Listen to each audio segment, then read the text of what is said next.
အောင်မြင်ကြော်ကြားဖို့အတွက်ခိုင်လီဂျန်နာဒီလိုမျိုးဘဝတွေကိုဖျက်ဆီးနေရတယ်။ကမ္ဘာပေါ်မှာအသက်အငယ်ဆုံးကိုအားကိုဘီလီယံနာ Instagram ပေါ်မှာ fashion style ကိုဖန်တီးသူနှကန်းစိုးစည်းကုမ္ပဏီပိုင်ရှင်ခိုင်လီဂျန်နာရဲ့နာမည်ဟာဆွဲဆောင်မှုအောင်မြင်မှုနဲ့မရမနာပြန်လည်မွေးဖွားခြင်းတို့ရဲ့ပြရုပ်တစ်ခုဖြစ်ပါတယ်။ဒီလိုမျိုးအဖက်ဖက်ကနေပြီးတော့အောင်မြင်ဖို့အတွက်သူမရဲ့ကလကာနောက်ကဘဝမှာတော့သူမရဲ့အမေဟာသူ့လိုပုံသွင်းခဲ့ပါတယ်။သူမရဲ့အမေဟာသူမကိုဘယ်လိုမျိုးပုံသွင်းခဲ့ရလဲဒီလိုမျိုးအောင်မြင်မှုတွေကသူမဘဝကိုကိုယ်ပုံစံနဲ့ကိုယ်နေထိုင်ခွင့်ရစေမှာလားအောင်မြင်ကြော်ကြားဖို့ဒီလိုမျိုးနေရတာကတကယ်ရောတန်ရဲ့လားဆိုတာဒီဗီဒီယိုလေးမှာကြည့်လိုက်ရအောင်ပါရှင်ခိုင်လီယာသူမရဲ့ဘဝကိုအသက်10နှစ်အရွယ်ကလေးကကင်မရာမှန်ဘလူးအောက်မှာဖြတ်သန်းခဲ့ရပြီးတော့လူငယ်မျိုး17ရက်လုံးအတွက်ကိုစံပြပိုးကိုဖြစ်လာခဲ့ရလဲဖြစ်ပါတယ်။ဒါပေမဲ့ဖလင်လေးတီရဲ့နောက်ွယ်မှာပြောင်းလဲနေတဲ့နှကန်းသားပုံစံတွေနဲ့လျှို့ဝှက်စမ်းကြတဲ့အခြေအစလန်းတွေကြားမှာတစ်ချိန်ဟာတက်ကြခဲ့တဲ့ခိုင်လီရဲ့မူရင်းလက္ခဏာမိသားစုရဲ့စီးပွားရေးအင်ပါရာကိုဆက်လက်လဲပတ်နေစေဖို့အတွက်အစဉ်စစ်ပုံသွင်းခံရတဲ့ထုတ်ကုန်တစ်ခုအဖြစ်ပျောက်ဆုံးသွားခဲ့ပါတယ်။သူမရဲ့ဇလန်းကချမ်းသာမှုနဲ့ကြော်ကြားမှုရဲ့နောက်ွယ်ကဝမ်းနည်းစရာအမှန်တရားကိုဖော်ပြနေတာလည်းဖြစ်ပါတယ်။ခိုင်လီဂျန်နာရဲ့ဘဝကသူမရဲ့မိခင်ခရစ်ဂျန်နာရဲ့ကြီးကြပ်မှုအောက်မှာအစကတည်းကအစီအစဉ်ချမှတ်ခံခဲ့ရပါတယ်။အသက်10နှစ်အရွယ်ရုပ်သံအစီအစဉ်တွေကိုရောက်ရှိလာတဲ့အချိန်မှာတခြားကလေးတွေလိုကစားနေရမယ့်အစားသူမကဈေးကွက်တင်ရမယ့်ကုန်ပစ္စည်းတစ်ခုအဖြစ်ပုံသွင်းခံခဲ့ရပါတယ်။အသက်18နှစ်မပြည့်ခင်မှာပဲပြုလုပ်ခဲ့တဲ့နှကန်းသားခွဲစိတ်မှုတွေနဲ့မိခင်ကိုယ်တိုင်စီစဉ်ခဲ့တဲ့ရက်ပါတိုင်ဂါနဲ့ဆက်ဆံရေးဟာသူမကိုခင်ခိုင်လီအဖြစ်ကိုအထူးထိရောက်စေခဲ့တာဖြစ်ပါတယ်။အသက်ကွာခြားတဲ့ဆက်ဆံရေး Black China နဲ့အငင်းပွားမှုတွေဟာသူမကိုအမြဲတမ်းသတင်းကောင်းစီးတွေမှာရှိနေစေခဲ့ပြီးတော့ဒါဟာသူမရဲ့Lip Kiss လုပ်ငန်းကြီးအတွက်ကိုအကောင်းဆုံးမြေစီလောဖြစ်ခဲ့ပါတယ်။ဒါပေမဲ့လည်းဒီ Kim Kylie ခက်ကစီးပွားရေးအောင်မြင်မှုတွေရပြီးတဲ့နောက်ပိုင်းမှာတော့လင်မြန်စွာနဲ့ပဲအဆုံးသတ်ခဲ့ပါတယ်။သူမရဲ့ပုံရိပ်က fashion ကြားတဲ့ဆယ်ကျော်သက်တူကနေပြီးတော့စီးပွားရေးလုပ်ငန်းရှင်ကြီးမှပုံစံကိုဒါကူးပြောင်းသွားခဲ့ပြီးတော့နောက်ပိုင်းမှာတော့ပရိသတ်တွေနဲ့ဝေးကွာသွားခဲ့သေးရလဲဖြစ်ပါတယ်။နောက်ပိုင်းမှာတော့ Travis Scott နဲ့ဆက်ဆံရေးကနေပြီးတော့ကိုဝင်ရရှိခဲ့တဲ့အချိန်မှာ Kylie ကလူမြင်ကွင်းကနေပြောက်ကွယ်သွားခဲ့ပြီးတော့2018မှာသမီးလေး Stormy ကိုမွေးဖွားပြီးတဲ့နောက် influencer မေမေပုံစံအဖြစ်နဲ့ပြန်လည်ပြီးတော့စူးစမ်းခဲ့ပါတယ်။ဒါပေမဲ့အသက်20အရွယ်မိခင်တူရဲ့ပုံစံကဆယ်ကျော်သက်ပရိသတ်တွေနဲ့တော့အဆက်အသွယ်ကပြတ်တောက်သွားခဲ့ပါတယ်။ဒီအချိန်မှာပဲ Forbes magazine က Kylie ကိုဘယ်သူအထောက်ပံ့မှမယူပဲအသက်ငယ်ငယ်နဲ့ဘီလီယံနာဖြစ်လာတဲ့သူမအတွက် self-made billionaire အဖြစ်ကိုကြေညာခဲ့ပေမဲ့နောက်ပိုင်းမှာတော့လိမ်လည်မှုနဲ့ဆွဆွဲပြီးတော့ဘွဲကိုရုပ်သိမ်းခဲ့ပါတယ်။ဒီလိုမျိုးအတက်အကျများတဲ့သူမရဲ့ဘဝကိုအမြဲတမ်းလူတကာပါဇက်ဖျားမှာရေပန်းစားနေစေဖို့ခိုင်လီကနောက်ထပ်နီလန်းနေနဲ့ဇလန်ကြီးထွင်ခဲ့ပါတယ်။သူမရဲ့ရင်သွေးဖြစ်တဲ့ဖခင်ဖြစ်တဲ့ Travis Scott ရဲ့ဖောက်ပြန်မှုဆွဆွဲချက်တွေအထူးသဖြင့်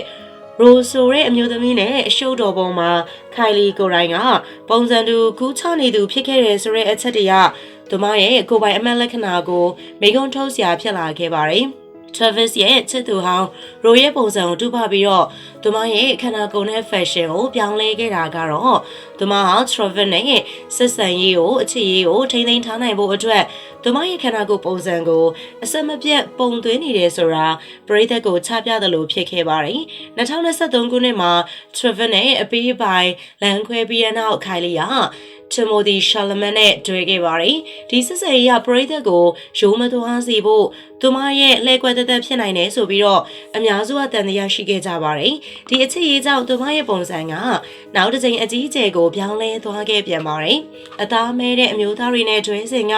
ရရင်တဲ့ fashion ပုံစံနေပြီးတော့အသားဖြူတဲ့အမျိုးသားနဲ့တွေ့လိုက်တဲ့အချိန်မှာရိုးရာဆန်တဲ့အသားဖြူမိန်းကလေး style အဖြစ်ကိုကူးပြောင်းသွားပြီးတော့ပြောမယ်ဆိုရင် Timothy ရဲ့ချစ်သူဟောင်းLily Rose Depp ရဲ့ပုံစံကိုကူးယူခဲ့ပြန်တာလည်းဖြစ်ပါတယ်။ဒီလိုမျိုးသူမရဲ့ချစ်သူတွေကိုရေရှည်ထိန်းထားနိုင်ဖို့အတွက်အရင်ရီစားဟောင်းတွေရဲ့ပုံစံတွေကိုပြောင်းလဲရတာကြောင့်သူမရဲ့ရုပ်ရည်ရလည်းအချိန်မတိုင်ခင်မှာအိုမင်းရင်ရောက်သလိုဖြစ်လာပြီးတော့နှစ်ပေါင်းများစွာ အလားပြင်ခွဲစိတ်မှုတွေရဲ့နောက်ဆက်တွဲပြဿနာတွေစတင်ပြီးတော့ပေါ်ပေါက်လာခဲ့ပါတယ်။သူမရဲ့ဘဝမှတ်တမ်းရုပ်ရှင်ထွက်ရှိမဲ့အချိန်မှာသူတို့စုံတွေရဲ့လိမ်မှုဘဝအကြောင်းအတင်းအဖျင်းသတင်းတွေကိုခေါင်းစည်းတက်ဖော်ပြပြီးတော့ပရိသတ်ကိုသူမရဲ့မကောင်းကြောင်းတွေကိုပြသမဲ့မှတ်တမ်းရုပ်ရှင်ကိုအာယုံလွှဲပြောင်းဖို့လုပ်ခဲ့ရတဲ့အထိပါပဲ။ခိုင်လီဂျန်နာရဲ့ဝန်ထဲစရာဘွားကဒီမှာတည်းမပြီးသေးပါဘူး။သူမရဲ့ကြော်ကြားမှုနဲ့ဝင်ငွေလန်းချောင်းအတွက်ကိုဘယ်လိုမျိုးပုံစံတွေနဲ့ဆက်ပြီးတော့ဖြတ်သန်းနေရလဲဆိုတာဆက်ပြီးတော့မပြောသေးခင်မှာတော့အခုလိုမျိုးအကြောင်းအရာတွေကိုတင်ဆက်ပေးနေတဲ့ချစ်တဲ့ရဲ့ interest knowledge page လေးကို like and follow လုပ်ထားပေးဖို့တောင်းဆိုချင်ပါတယ်။ Okay အကြောင်းအရာလေးကိုဆက်ပြီးတော့ပြပြပေးသွားပါမယ်။ခိုင်လီဂျန်နာရဲ့ဘဝဇာတ်ကြောင်းက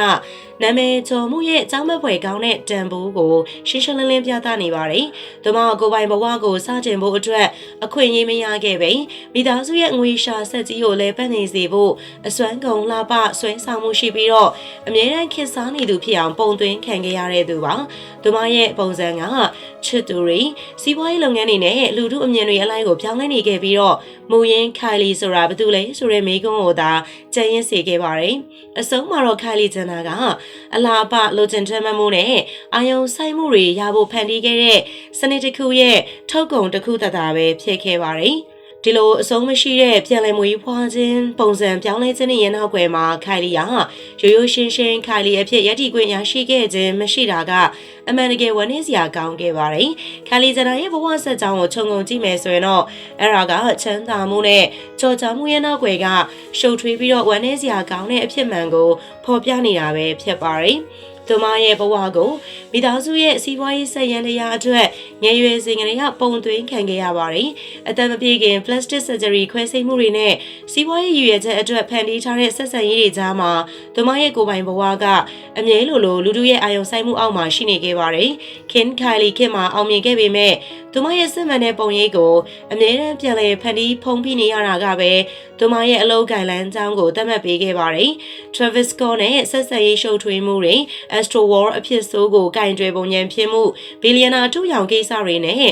Timothy Chalamet နဲ့ဆက်ဆံရေးကိုလူထုကစိတ်ဝင်စားလို့လဲကွယ်အဖြစ်ပြုလုပ်ခဲ့ရပြီးတော့ခိုင်လီကအမြဲတမ်းတစုံတူဦးရဲ့သတ်မှတ်ထားတဲ့ပုံစံတွေကိုပုံသွင်းနေရသူဖြစ်တယ်ဆိုတဲ့ပရိသတ်ရဲ့အမြင်ကိုပုံမခိုင်မာစေခဲ့ပါတယ်။သူမရဲ့ရုပ်ရည်သွင်းပြင်အဆက်မပြတ်ပြောင်းလဲမှုတွေက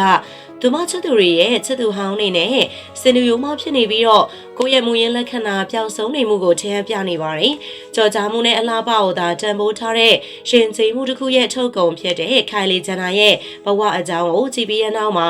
စတဲ့တို့မြင်တွေ့နေရတဲ့စုံလင်ပြေးဝတဲ့ပုံရိပ်တိုင်းရဲ့နောက်ွယ်မှာဘလို့ဖိအားတွေဆွလွန်မှုတွေနဲ့ဝန်ထဲစရာဖြစ်မှန်နေရှိနေနိုင်လဲဆိုတာကိုသတိထားမိလာပါတယ်။ပုံရိပ်တစ်ခုဖန်တီးဖို့အတွက်လူတစ်ယောက်ကသူ့ရဲ့စစ်မှန်တဲ့ကိုယ်ပိုင်အမှတ်လက္ခဏာကိုဘယ်လောက်ထိပေးစမ်းနေရတာလဲလူတစ်ယောက်ရဲ့တန်ဖိုးကိုစီးပွားရေးအောင်မြင်မှုဆွဲဆောင်မှုရှိရဲ့ရုပ်ရည်နဲ့အများအာရုံစိုက်မှုတွေနဲ့ပဲတိုင်းထားတဲ့ခြေတွေရဲ့ယဉ်ကျေးမှုကဘယ်လောက်ထိကောင်းမွန်နေတယ်လဲဆိုတာတွေးကြည့်လို့ရနေပါပြီကြော်ကြားမှုအတွက်အမြဲတမ်းပုံစံပြောင်းနေရတဲ့ Kim Kylie influencer billionaire စားတဲ့အခန်းကဏ္ဍတွေအားလုံးကိုဖယ်လိုက်ပြီးရင်တော့သူမဘယ်သူလဲဆိုတာကိုရောသူမကိုယ်တိုင်သိဖို့အခွင့်အရေးရှားခဲ့ပါရဲ့လားပရိသတ်ကြီးတို့ရောကိုယ့်ရဲ့စီးပွားရေးလူမှုရေးအောင်မြင်မှုအသီးသီးရဖို့အခုလိုမျိုးကိုယ့်ရဲ့ပုံစံအမှန်ပြောက်ကွယ်နေရတာက